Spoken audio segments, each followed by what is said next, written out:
How many books did you read last year? If you're like 40% of British people, the answer is 0.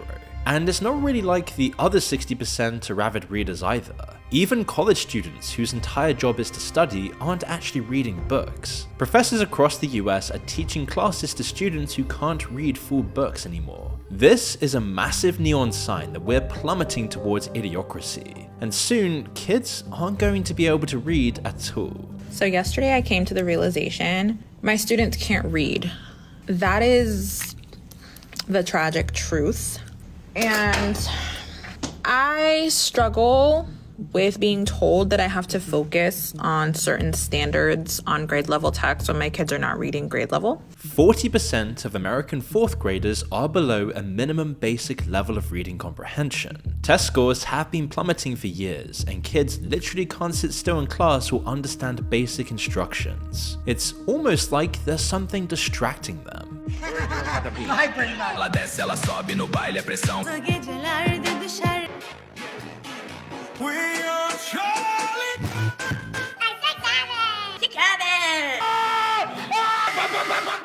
Mind-numbing, isn't it? Well, this is exactly the problem. For years now, teachers have been reporting massive problems with behavior, making stories like this all too common. In a comment on the Teachers subreddit, a user described their middle school students in a truly dystopian way. Literally all my middle schoolers want to talk about are TikTok trends and memes. That's it. My school prohibits phones from the first homeroom bell to the dismissal bell. As soon as the bell rings at the end of the day, they're pulling their phones out of their bags and scrolling TikTok as they walk out of the door. They literally don't know how to function without it. It's scary. Other teachers chimed in with their own similar experiences. We took the kids to Knott's Berry Farm and they were just on their phones the entire time. A lot of them didn't ride any rides. I had multiple kids tell me their favorite part was the 5-hour bus ride there because they got to be on their phones the whole time. Insane. Children are put on a tablet, they're put on a TV screen, they have phones at the right age of 6 and 7. They don't read anything, they don't watch regular TV, they don't see commercials. They are glued to a screen 24/7 with instant gratification. They don't know how to be bored, they don't know how to use their imagination. Social media has poisoned kids' brains so badly to the point that actual roller coasters are less interesting than the dopamine dispensers in their pockets. Students are not reading anymore. They're not reading on their own. They're not reading for class assignments. I stopped giving independent reading because students were just not doing it and were happy to take the 0 or the F or the D in order to not read the book. So they were actively trying not to read anything. Now that the cat's out of the bag, no social media ban for kids is ever going to reverse this process. But the truly awful thing here is that this was all planned. But before we continue, here's a quick word from today's sponsor. You see, most people think the hard part of quitting smoking or vaping is the nicotine, but it really isn't. It's the habit, the hand reaching up, the thing in your mouth, the pause in the day. Nicotine clears your system in about 72 hours. The hand-to-mouth loop sticks for years. That's why patches and gums so often fail, as they replace the chemistry and not the ritual. However, Fume is a flavored air device that breaks the actual loop. There's no nicotine, no vapor, no batteries. Just a weighted, twisty piece of wood with replaceable flavor cores. You draw through it, get a hit of natural flavor, and your hand-to-mouth habit gets satisfied without any of the chemistry you're trying to get away from. The flavors are deliberately lighter than vaping. Think flavored water versus soda. Personally, for me, crisp mint is the tastiest and the strongest. And then there's also the raspberry tangy one on the sweeter end, which is also delicious. I keep one on my desk and reach for it whenever the moment hits. If you want to check it out for yourself, head to tryfume.com and use code MOON to get a free Fume topper with your journey pack. Just make sure to use the link in the description below. Now, it might have began as a side effect, but it became an intended consequence. Brain rot is just one part of the puzzle. If unleashing the digital equivalent of crack cocaine onto the nation's children wasn't enough, the US also embraced a system that completely failed to actually teach children how to read. Meanwhile, the tech oligarchs have taken over control of the news people watch, the social media sites that they use, and they've even gutted the education system, just when it was most needed. Put together all of these pieces and the picture becomes clear. We're rocketing towards idiocracy. This isn't the first time the education system has been designed to suit their own interests. Public schooling and education has always had a purpose outside of actual education. Do you know Paul Gaudy? No. Okay, Gotti, I hope I have his name right. He was Teacher of the Year in New York State a number of years. He was no admirer of the current education system, let's say. And he wrote a history of the education system, which was extremely interesting. The Prussians established the first public education system. And the reason they did it was because the Prussian emperor wanted to produce obedient soldiers, disciplined, obedient soldiers. Now, that was adopted in the United States in the late 1800s by industrialists, mostly. All sorts of rural people were pouring into the cities to start working in factories. Their kids needed to be cared for while they worked, and then their kids were likely to have factory jobs. And so the purpose of the public education system, and this is why there's rows of desks and factory bells and this insistence on timing, was to produce disciplined, obedient workers. Men like Rockefeller and Carnegie, whose names are still all over the public education system, weren't purely motivated by the good of the nation. They wanted to shape the next generation to fit the needs of their machines. In this case, they were men who followed strict time schedules and who would be able to work the machines they were assigned to.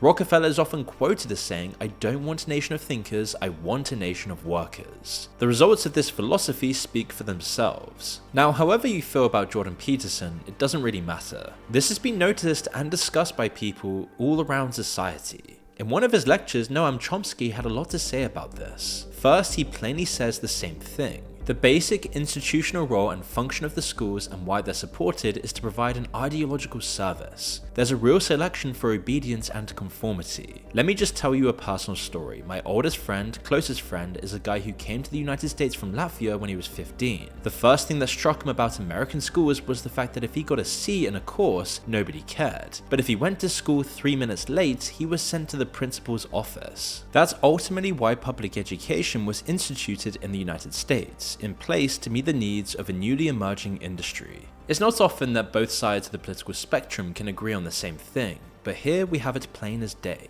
To change the fabric of society, they didn't put their focus on the adults. They targeted children, indoctrinating them when their brains were still vulnerable to these repetition techniques. Every day was managed like the factory. They taught them to respond to the bell, to sit still and work for hourly periods, to blindly listen to the person in charge. These feedback loops repeated over and over again, year after year, changed society. Fast forward to today, and that education system is still pretty much the same, only it's been left to rot. In fact, for decades, kids were taught using a system that didn't actually teach children how to read. From around the late 80s to about a decade ago, schools across the West taught reading using the whole language system. It emphasized teaching kids to read by making them guess the meanings of words or phrases, rather than by sounding out the letters and actually understanding the word itself. Despite being proven as inferior and inadequate, whole language was still pushed for decades because it profited the people selling the learning materials. It was only when a 2022 investigation showed all of this that the farce finally ended. But by the time that scandal broke, an entire generation of children had already been failed by it. Some of them are now adults, walking around with high school diplomas they can't even read.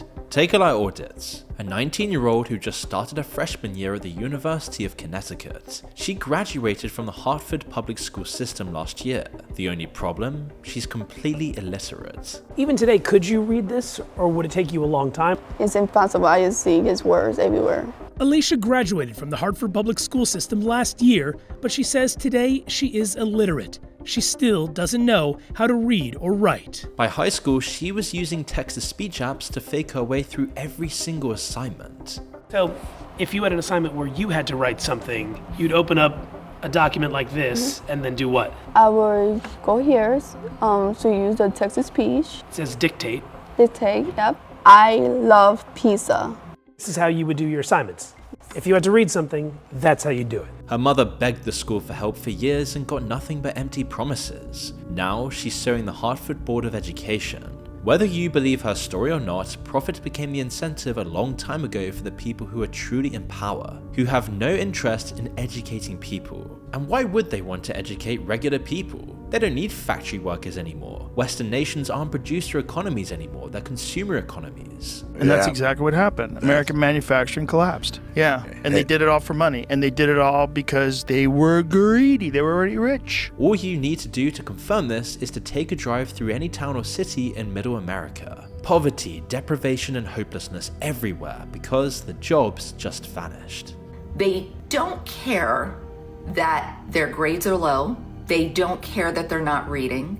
And when I had honest conversations with some of my students, I got the constant refrain that nothing is going to work for them anyway.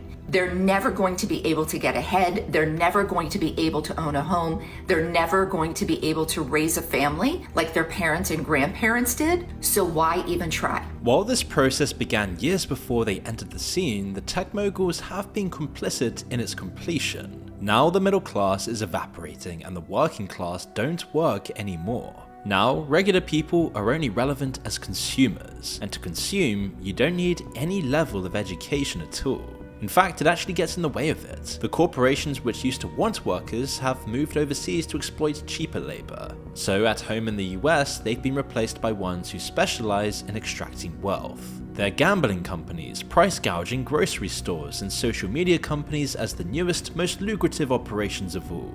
In Idiocracy, the movie predicts that entertainment would eventually devolve into a mess of flashing colors and slapstick toilet humor.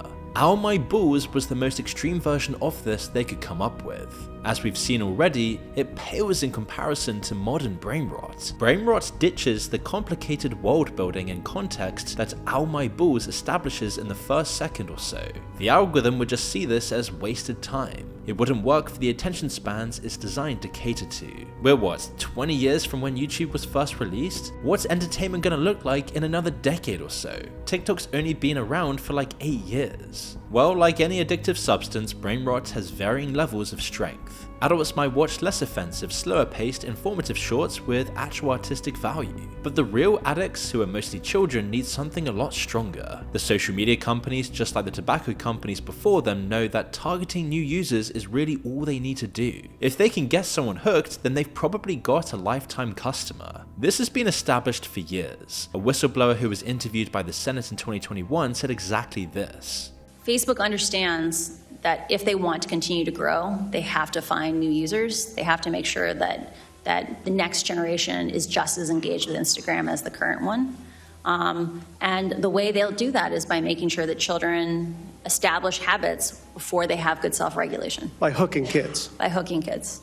Straight from the horse's mouth. Yet it's only now, 5 years later, that some impotent efforts have been made to stop kids getting hooked. It's far too little and too late. The lockdowns put this process into overdrive, separating kids almost entirely from their actual lives and locking them into the virtual worlds. Then they were just expected to go back to normal straight after. Gen Z and older generations are hooked as well, just to varying degrees of severity. The problems with reading, as we saw, goes pretty far up the age range. It's a cultural shift towards ignorance and ultimately stupidity, the very definition of idiocracy. Lots of people have noticed these changes, but they don't always see them as negative. Francis Fukuyama, who many people see as the figurehead of neoliberalism and this brave new world we're now living in, clearly noticed it. But he only goes so far as to say this. Yeah, no, I think that's the way people communicate these days. It's, through these little snippets of ideas rather than whole coherent ideas. And I think it's pretty important. There's also, I think, a huge generational difference because people in my generation don't think that way. Really though, it's a great tragedy. Imagine one person reads 10 classic books. Cover to cover, they take their time to absorb it and let it settle in. The other person follows the Tai Lopez method of reading instead, but they do it for 100 books or 1,000 of them. The difference is that a year later, the person who actually reads the books will probably still remember them. They'll have at least a vague idea of what happened, the characters, the ideas of it. The person who skim reads 1,000 books will probably barely remember any of it. And even if they do, they won't have internalized the story or really gotten the value out of them.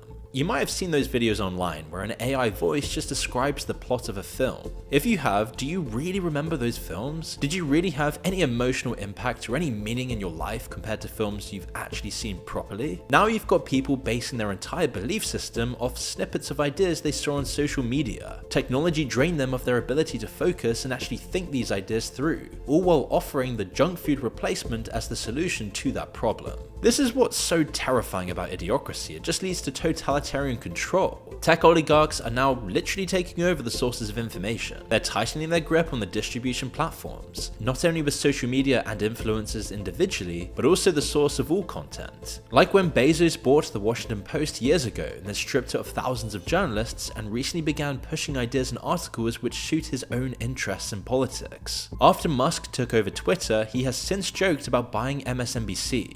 Larry Ellison, the multi-billionaire owner of Oracle, is the biggest culprit. He became a major stakeholder and controller of TikTok recently. Now he's masterminding the $111 billion merging of Paramount and Warner Bros. He already had his grip on CBS. This deal would give him CNN as well. These people may not be sitting at the editor's desk telling them what they should and shouldn't say, but there are of course certain implications, certain topics to hit or ignore, and general pressures towards certain views. Yeah, media capture is about who actually controls the platforms and the channels that deliver news and information to us. And part of what we're trying to communicate is that it's increasingly a smaller and smaller number of people. That capture isn't just people buying, media properties so that they have it as like a vanity purchase. It comes with a real sense of power. Despite the fact that nobody wanted it and the vast majority of people scrolled past it, Google has been desperate to push their AI overview answers to people's search queries. Lots of people explain this as just one thing tech companies are doing to justify the AI craze and to keep the bubble from popping. But as it takes over and people begin to actually use it, it creates a dangerous problem. Google just isn't really a search engine anymore. It's not just showing you what you were looking for, it's being a middleman. And their AI is the thing making contact with reality. The real information about the world, then it's passing on what it thinks is relevant to you.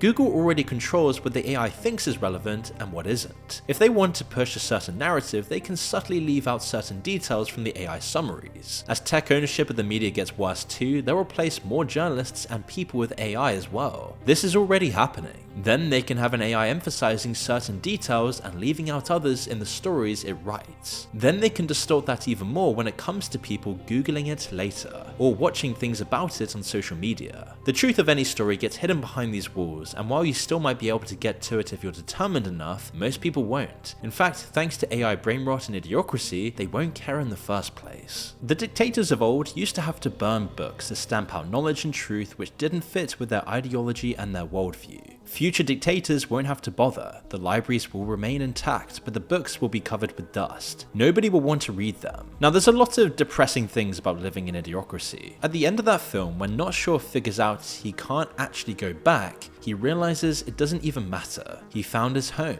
As the world gets dumber, it doesn't stop you from being able to get smarter. Those books that the rest of the world are neglecting, all that knowledge and wisdom throughout history is still out there. That's not going to change. So if you can actually protect your attention span, build discipline, and actually work through hard ideas and long books, you'll feel like a superhuman. Even the tech oligarchs themselves aren't immune to their own idiocracy. Musk is probably more addicted to Twitter than anyone else on the planet. Mark Zuckerberg's replacing himself with an AI agent. And as the world gets dumber, nurturing your own inner curiosity becomes that much more important. And if you can do that, you can be a wolf in a world of sheep.